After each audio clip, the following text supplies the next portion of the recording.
ঘুম থেকে উঠে দেখলাম আজকের দিনটা একটু বেশি পাগলামিতে ভরপুর হতে চলেছে। দেখো, সকালবেলা ঘুম থেকে উঠলাম, একদম ঠিক টাইমে উঠেছি, মানে দেরিতে উঠেছি, দেরিতে। দাঁত মাজতে মাজতে ভাবছি আজকের দিনে কি গেলা যায়। তারপরে কি তরকারি মুড়ি আছে দেখো, এক মুখ খুললাম, গুজে নিলাম মুখে, লঙ্কাটা গিলে নিলাম মুখে, দেখো লঙ্কা, ঝল ঝল ঝল ঝাল। বাইরে বসে হাওয়া খাচ্ছিলাম, ভাবছিলাম কি করা যায় কি করা যায়। তারপর হঠাৎ মাথায় একটা কুটবুদ্ধি এলো। ভাইয়ের জুতো লাগা ছিল, জুতোটা কাঠি গুঁজে দিয়েছি, আর খেলতে খেলতে শালা এমন হবে ভাবতেই পারিনি, আর মুখে থাপ্পড় এসে পড়ে গেল। ছি ছি ছি ছি, অসম্মান। এই গাছ লাগিয়েছিলাম দেখো, বেগুন গাছ এটা।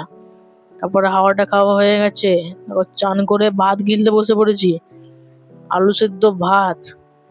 তোমরা কি খেলে আজকে? গপ করে মুখে গুঁজে নিলাম। সেটা আমার খেতে হয়েছে। তারপরে গেম খেলতে লেগেছে। এটা কি গেম, এটা কমেন্টে জানাবে, নাহলে উল্টো করে ফেলে দেবো, মানে না কিছু না। তারপরে বন্ধুর বাড়ি যাবো, রেডি হয়ে গেলাম। রাতে ডাল ভাত ডাল ভাত খেয়ে শুয়ে বললাম। ভালো লাগলে একটা লাইক সাবস্ক্রাইব করে পাশে দেখো, না ভালো লাগলে করে দিও।